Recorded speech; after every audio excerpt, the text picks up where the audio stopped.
Kasi naranasan ko po yung time na nagkasakit ako. Siya po ang kauna-unahang tumulong sa akin at walang dalawang salita. Maraming salamat po. At asahan niyo po ang aking full support. Mula ngayon hanggang sa election po. Maraming salamat po. Maraming salamat po, Kapitana Ami Chua. At syempre pa, ang boses na kabataan ng Barangay North Fairview. Palatakan po natin, Joanna Pinapilio. Magandang hapon po, Barangay North Fairview. Mapalad po tayo dahil meron tayong isang espesyal na bisita. Election man o hindi, bumibisita at tumutulong po sa Barangay North Fairview. Tama po ba? Ano po, Distrito 5. Ayan. So, talaga nakita naman po natin na sa unang termino bilang konsehal ni Aiko Melendez na full support po sa ating barangay. At syempre sa mga projects po ng SK, nagpapasalamat po kami in behalf po of SK Barangay North Fairview. Kaya naman full support din po kami sa inyo sa darating po ng Kalalan. Ayan, maraming salamat po sa Konsehala Aiko Melendez at magandang hapon po sa inyo lahat. Palakpakan po natin, SK Chairwoman Joanna Pinapilio. Sa syempre pa, ang ating pong mula umaga pa lang, nagkatrabaho na, sabay-sabay po natin pasalubungan ng palakpakan ang konsehalang merong aksyon at malasakit, Councilor Aiko Melendez.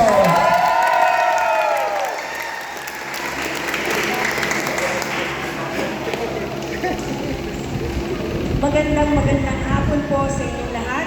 Pagbati po sa ating Kapitana Ami Chua, maraming salamat po. At sa ating dating kapitan na ngayon ay kagawad nyo na nagsisilbi pa rin, Kapitan Kagawad Manny Chua, Kagawad Job, Kagawad JB, at syempre sa SKB Joanna Marie. Narinig niyo po ko sila. At syempre po sa mga kawani ng gobyerno, magandang hapon po sa inyo lahat. Humingi po ako ng paumanhin kung na-istorbo ko po ang hapon niyo sa pagtatrabaho, pero sisiguraduhin ko po na hindi po tayo lalabas sa covered court na ito na walang ngiti sa inyo.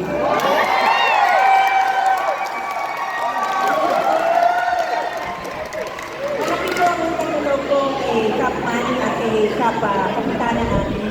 Nakakausap ko silang madalas po sa telepono at nakita naman natin ang Panginoong Suwala, yung malasakit po. At ngayong araw na ito, nais ko pong bigyan ng halaga ang mga government employees po natin o ang kawani ng barangay. Bakit po? Kasi po ang kawani ng barangay, hindi naman po magiging epektibo ang leadership mo ni Kapitana kung ang government employees natin ay hindi nakikipagtulungan. Kaya pwede bang palakpakan natin ang inyong mga sarili ngayong araw na ito? Sa ito po ay naging multi-awarded po ang North Fairview. Siyempre, di ba po, dahil sa mga government employees po natin. Hayaan nyo lang po akong batiin lang po yung mga hindi ko po na bate. Kahit wala po sila, pwede po ba ako magbigay-ugay po sa kanila. Siyempre po kay Kagawad Nestor Estom Reyes, kausap po ko kanina sa telepono po, pagbati po. At siyempre po kay Kagawad Bobby Papil. At siyempre po sa aking kaibigan po, si Kagawad Dora Reyes po. Palakpakan po natin. At syempre, ang aking kaibigan din, si dating SK po, ngayon po ay kagawad na si Mark Pader, palakpakan po natin. At syempre po, si Secretary Yul Maminta, palakpakan po natin. Si Chris Alma Bumba, palakpakan po natin. Si Alvin Carmen Sales. At syempre po, ang aking kaibigan, si SKPJ Joanna Marie. Alam niyo po, Instagram ko po yan, nung tumatakbo pala, pwede ko ba i-flex yan, kaibigan ko po kasi. Nung tumatakbo po siya, sabi ko po sa kanya, kawahawig niya si Miles. Di ba? Yung tagait talaga, kawahawig ni SK, di ba? Talagang dito sa North Fairview po, artistahin po ang mga niya. Lalayo po ba tayo kay Kagawad Manny Chua?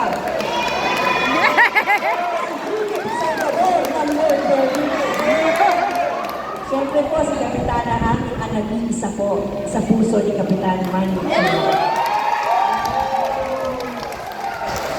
Alam niyo po, sa 2 taon ko pong termino bilang konsehal, ang mga senior citizens po ay talagang napakaraming sa aking puso. Sa unang termino ko pa lang, sa mga hindi ko nakakaalam, Ako po ang author po, main author po, kung bakit po nagkakaroon ng senior citizens ng 20% sa discount sa gamot niyo po. Ako po ang main author nun po. Alam niyo, ang pag-ibig siya, hindi po nagtatapos na nag-uumpisa sa pagtulog po.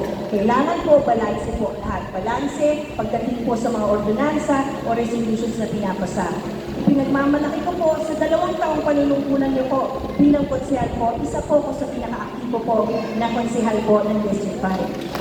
Ako din lang po ang meron pong guarantee letter sa mga nagkakasakit po. Bagamat ayaw po natin nagkakasakit ang mga taga-Barangay North Fairview, pero hindi po ba magandang isipin po sa oras po na nagkasakit ang inyong pamilya, kapitbahay, sa akin na kaaway po.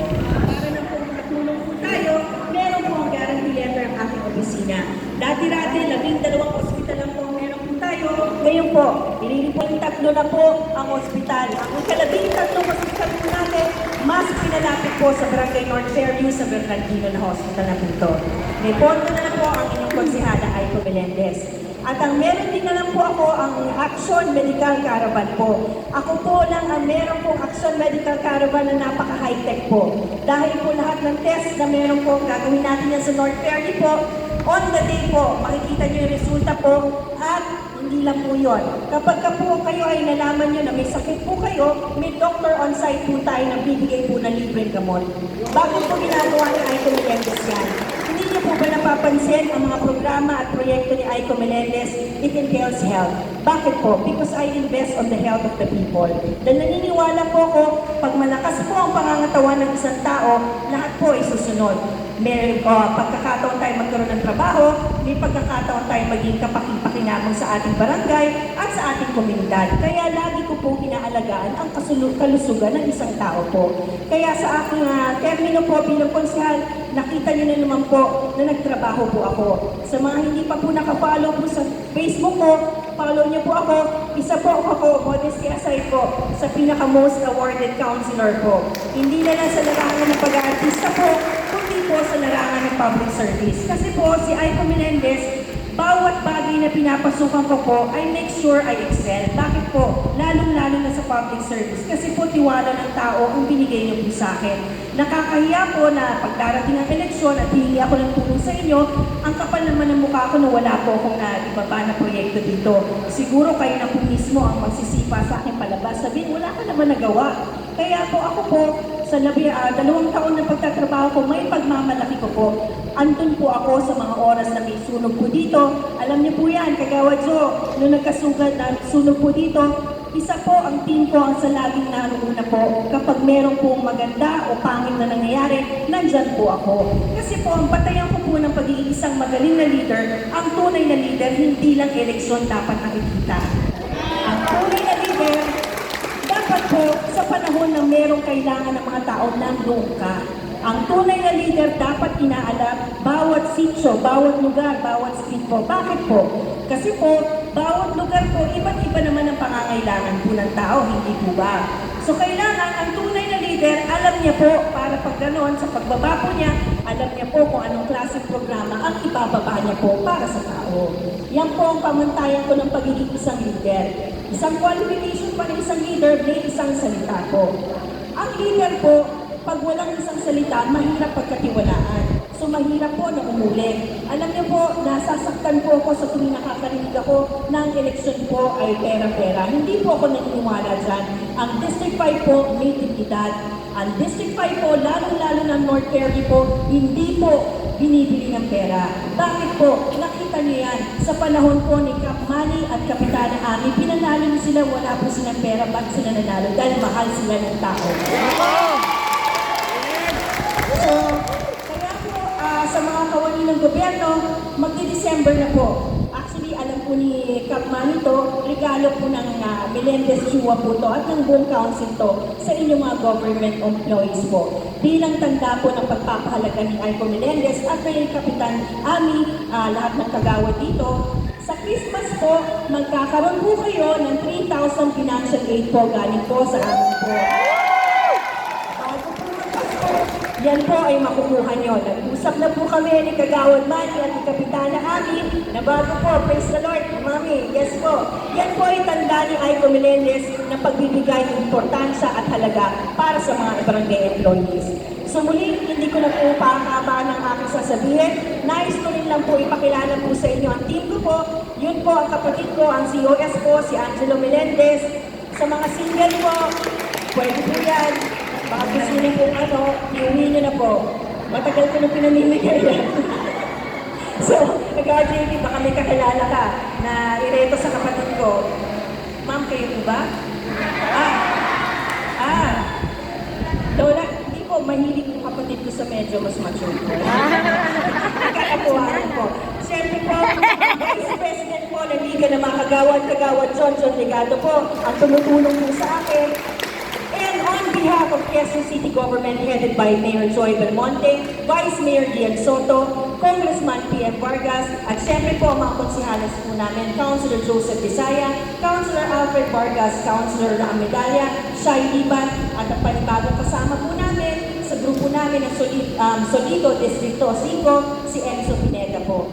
At sana naman po, huwag niyo naman kalimutan ang inyong lingkod, si Aiko Melendez po.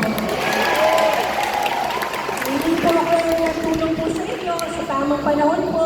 Sana po, huwag niyo naman po ako pabayaan, North Fairview. Dahil aking paghawakan po ang aking salita na kapag ako po ay naupo bilang konsehal muli sa tamang panahon na mag-eleksyon po, hindi ko papabayaan ang North Fairview. Gaano kayo nalaga sa una, pangalawang termino ko, hanggang maupo ako, magdodoble kayo pa po si Konsehala Aiko Melendez. So muli, ako po, si Konsehala Aiko Melendez, nagsisilbi po, may eleksyon man o walang eleksyon. At kay Aiko Melendez, nagsisilbi po ako na may aksyon at malasakit.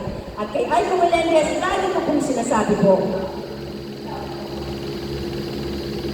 North Fairview, karangalan ko po, servisyo para sa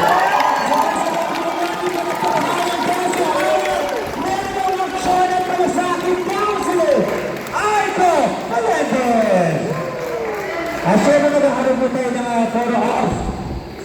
Andito rin po ang ating kapitana, ang ating former kapitang kagawad, Manny Chua, at syempre po sa nakagawad JB, kagawad Ro, at ang ating SK Chairwoman, Joanna Di Mapilis, para sa ating picture taking. Syempre kasama pa rin po natin ang ating mga barangay employees, and magkakaroon po tayo ng picture taking ng per department. Alright?